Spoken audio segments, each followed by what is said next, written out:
Hello dear students. Today we are going to learn the first poem, Song of the Open Road. This poem is written by Walt Whitman. Walt Whitman was an American poet, essayist and a journalist. Walt Whitman हे एक American कवी, निबंधकार आणि पत्रकार होते. Whitman is among the most influential poets in the American canon and is often called the father of free verse. Walt Whitman हे एक प्रभावी अमेरिकन कवी आहे आणि त्यांना मुक्तछंद कवितेचे जनक असे म्हटले जाते. He grew up in Huntington in a family with difficult economic status. त्यांचा जन्म हंटिंग्टन या ठिकाणी झाला आणि त्यांची आर्थिक परिस्थिती जी आहे ती अतिशय बिकट होती. His major work, Leaves of Grass, was published in July 1855. जुलै 1855 मध्ये त्यांचं एक महत्त्वाचं पुस्तक लिव्ज ऑफ ग्रास हे प्रकाशित करण्यात आलं. His O captain my captain, a poem written on the death of Abraham Lincoln, is widely popular. त्याने अब्राहम लिंकन यांच्या मृत्यूबद्दल लिहिलेली ओ कॅप्टन माय कॅप्टन ही कविता अतिशय लोकप्रिय आहे. The section 1 of Song of the Open Road from Leaves of Grass is a beautiful blend of self awareness, free with and tenderness of heart.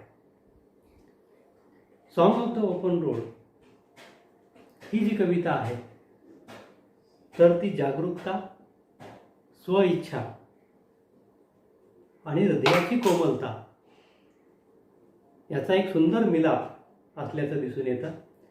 It gives us poet's realisation that along the journey of life one will face a test of wisdom which is not tested in any school or university. या कवितेमध्ये आपल्याला दिसून येतं की जीवनाचा प्रवास करत असताना आपल्यापैकी प्रत्येकाला शहाणपणाची परीक्षा द्यावी लागते, जी कुठल्याही शाळेमध्ये किंवा विद्यापीठामध्ये तपासली जात नाही. A road is something everyone uses. आपल्यापैकी प्रत्येकजण जीवनाच्या या मार्गाचा अवलंब करत असतो. वेदर रिच ऑर पुअर, श्रीमंत असो किंवा गरीब असो. and it forces all levels of people to associate with one another. आणि प्रत्येक प्रकारचे व्यक्ती आपल्याला जीवनामध्ये भेटतात. The road signifies mobility. The road हा जो शब्द आहे तो त्यांनी जीवनाचा मार्ग किंवा प्रवास यासाठी वापरलेला आहे.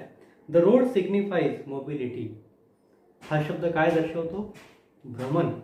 म्हणजे आपण सतत पुढे जात राहिलं पाहिजे, प्रगती केली पाहिजे. One can take the road as a point to start over towards something new. म्हणजे आपल्याला काहीतरी नवीन प्राप्त करायचं असेल, नवीन साध्य करायचं असेल तर आपण जीवनाच्या या मार्गावरती चालत राहिलं पाहिजे. Whitman talks about the people and places. Whitman हे लोकांबद्दल आणि ठिकाणांबद्दल आपल्याला सांगतात. He argues against staying in one place for too long. म्हणजे एकाच ठिकाणी जास्त वेळ आपण थांबू नये याबद्दल कवी वादविवाद करतो. Although the hospitality may be true. म्हणजे आदरातिथ्य हे जरी खरं असलं तरी आपण एकाच ठिकाणी थांबून राहू नये. आपण सतत जीवनामध्ये प्रगती केली पाहिजे, पुढे चालत राहिलं पाहिजे असं वॉल्ट व्हिटमन यांना वाटतं. Now let us see the appreciation of the poem or meaning of the poem. Song of the Open Road. Afoot and light-hearted, I take to the open road. In the first line of the poem, the poet said that I take to the open road. कवी आपल्या जीवनाचा प्रवास करत असताना या रस्त्यावरती तो चालत आहे. अफूट, अफूट म्हणजे एक पाऊल, a step. Afoot and light hearted, while on the journey of life, while walking on the road, the poet is light hearted. म्हणजे जीवनाचा हा प्रवास करत असताना कवीच्या मनावर कुठल्याही प्रकारचं दडपण नाही. He is light hearted. Healthy, free, the world before me.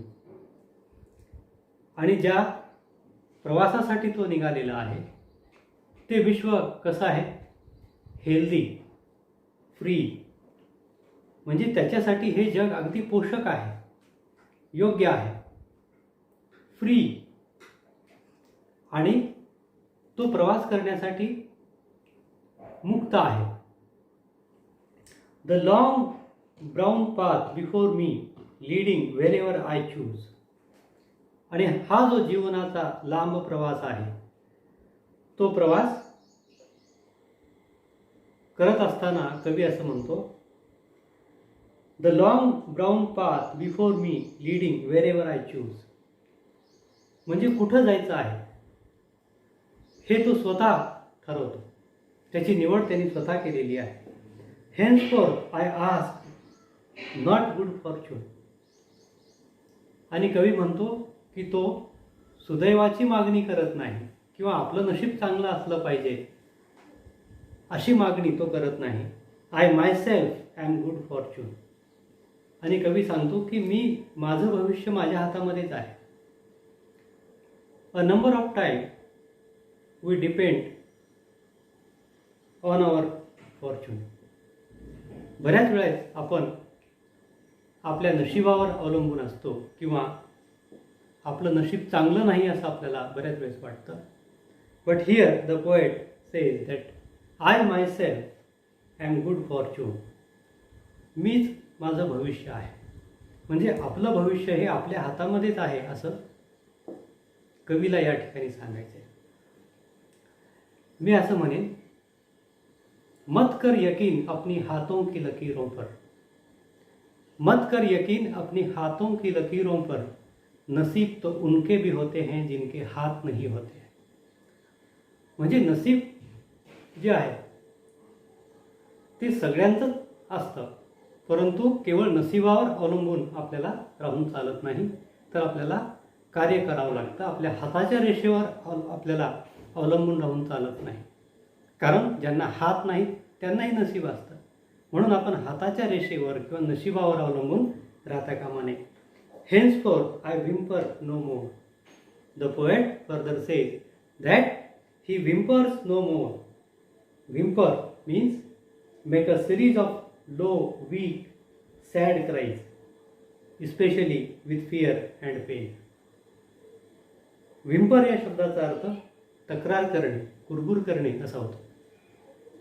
म्हणजे कवी म्हणतो की कुठल्याही प्रकारची तक्रार तो करत नाही. पोस्टपोन नो मोर. आणि कुठलंही कार्य तो पुढे ढकलत नाही. The poet says henceforth I whimper no more, postpone no more, need nothing. कुठलंही काम करत असताना बऱ्याच वेळेस आपण ते पुढे ढकलण्याचा प्रयत्न करतो किंवा उद्या करू, परवा करू असं म्हणत आपण ते काम पोस्टपोन करतो, पुढे ढकलतो. परंतु हिंदीमध्ये एक म्हण अशी आहे, कल करे सो आज कर, आज करे सो अब, पल में प्रलय होगा, बहुरी करोगे कब. या उक्तीप्रमाणे कवी देखील आपल्याला असं सांगतो की तो कुठलीही गोष्ट पुढे ढकलू इच्छित नाही, नीड नथिंग. आणि कवी सांगतो की त्याला कुठल्याही प्रकारची गरज नाही. He himself is capable of walking on the road of his life done with indoor complaints. कवी सांगतो की लहान सहान ज्या तक्रारी आहेत त्या तक्रारी आता त्याला नाहीत. डन विथ इंडोर कंप्लेंट्स म्हणजे घरातल्या ज्या छोट्या मोठ्या अडचणी आहेत, तक्रारी आहेत, तर त्या आता संपलेल्या आहेत किंवा तो ते विसरून गेलेला आहे. लायब्ररीज, कोरलस criticism. The word libraries is used here. Libraries R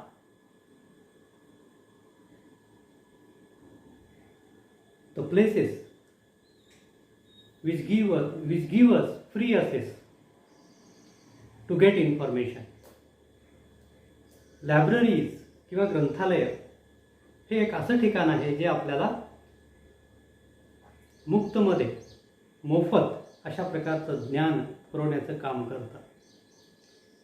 कवी या ठिकाणी सांगतो की आता त्यांनी अनेक पुस्तकं वाचलेली आहेत आणि आता कुठल्याही प्रकारचं मुक्त, कुठल्याही प्रकारचं मोफत ज्ञान त्याला नको आहे. कोरलस क्रिटिसिझम किंवा कुठल्याही प्रकारची तक्रार, कुठल्याही प्रकारची समीक्षा, टीका त्याला करायची नाही. किंवा लोक जे आपल्यावर टीका करतात तर त्याकडे कवी दुर्लक्ष करून आपल्या जीवनाच्या मार्गावर यशस्वी होण्यासाठी पुढे जाऊ इच्छितो. Strong and content I travel the Open road. आणि या खुल्या मार्गावरती चालताना कवी असं म्हणतो, स्ट्रॉंग अँड कंटेंट, अगदी मजबूतीने, अगदी धैर्याने आणि समाधानाने तो पुढे जाऊ इच्छितो. As we all know that happiness lies in contentment. समाधानामध्ये सुख आहे. जर आपल्याला आनंदी व्हायचं असेल, सुखी व्हायचं असेल, वी शुड बी कंटेंटेड. तर आपण समाधानी असलं पाहिजे. The poet also say that strong and content I travel the Open road. तर कवी देखील या ठिकाणी सांगतो की तो अतिशय समाधानाने आणि धैर्याने, मजबूतीने या जीवनाच्या मार्गावरती चालू इच्छितो. The earth that is sufficient. आणि ही पृथ्वी परिपूर्ण आहे असं तो म्हणतो. I do not want constellations any nearer. आणि कवीला असं वाटतं, कवीची अशी इच्छा आहे की आपल्याला हे जे चंद्र तारे आहेत त्याची आवश्यकता नाही. I do not want constellations any nearer. In this context constellation means faith, destiny, influential group of people. त्याचबरोबर जे लोक आपल्याला प्रभावित करतात अशा लोकांची आवश्यकता कवीला नाही असं तो म्हणतो. I do not want the constellations any nearer. I know they are very well where they are. म्हणजे चंद्र तारे हे ज्या ठिकाणी आहेत त्याच ठिकाणी ते शोभून दिसतात, त्याच ठिकाणी ते चांगले वाटतात. त्यांची मला आवश्यकता नाही असं कवी आपल्याला सांगतो. I know they suffice for those who belong to them. म्हणजे चंद्र तारे ज्या ठिकाणी आहेत त्या ठिकाणी ते शोभून दिसतात.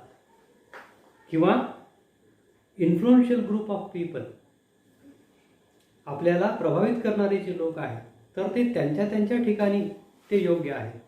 किंवा जगामध्ये ज्या काही गोष्टी आहेत ते त्या त्या ठिकाणी योग्य दिसतात असं कवी आपल्याला सांगतो. Steel here I carry my old delicious burdens. आणि पुढची जी कविता आहे ती ब्रॅकेटमध्ये, कंसामध्ये आहे. आता ही जी पुढची कविता आहे ती ब्रॅकेटमध्ये का दिलेली आहे? तर आपल्या मनामध्ये ज्याप्रमाणे काही गोष्टी असतात ज्या आपण दुसऱ्यांना सांगत नाही, किंवा कवीच्या मनामध्ये देखील काही गोष्टी आहेत जे त्यांनी कंसामध्ये लिहिलेल्या आहेत. Steel here I carry my old delicious burdens. आणि कवी आपल्याला सांगतो की त्याच्या मनामध्ये गोड आठवणी आहेत. Delicious burdens. बर्डन्स असा शब्द त्यांनी वापरला, परंतु हे बर्डन कसं आहे? डेलिशियस. म्हणजे त्याच्या मनामध्ये अनेक गोड आठवणी आहेत. I carry them men and women. म्हणजे कवीच्या जीवनामध्ये जे व्यक्ती आलेले आहेत, जे पुरुष किंवा स्त्रिया आलेल्या आहेत, I carry them with me wherever I go. म्हणजे ज्या ज्या ठिकाणी तो जाईल त्या त्या ठिकाणी त्याच्या जीवनामध्ये, त्याच्या आयुष्यामध्ये आलेले व्यक्ती हे त्याच्यासोबत असतील. मित्रांनो, आपल्याला दोन गोष्टी घडवतात. एक आपल्याला भेटलेली माणसं आणि दुसरं आपण वाचलेली पुस्तकं. आपल्याला भेटलेली माणसं हे आपल्याला जे अनुभव देतात ते अनुभव आपल्यासोबत कायम असतात. I carry them men and women. I carry them with me wherever I go. I swear it is impossible for me to get rid of them. आणि कवी आपल्याला सांगतो की त्यांच्यापासून सुटका करून घेणं हे अशक्य आहे.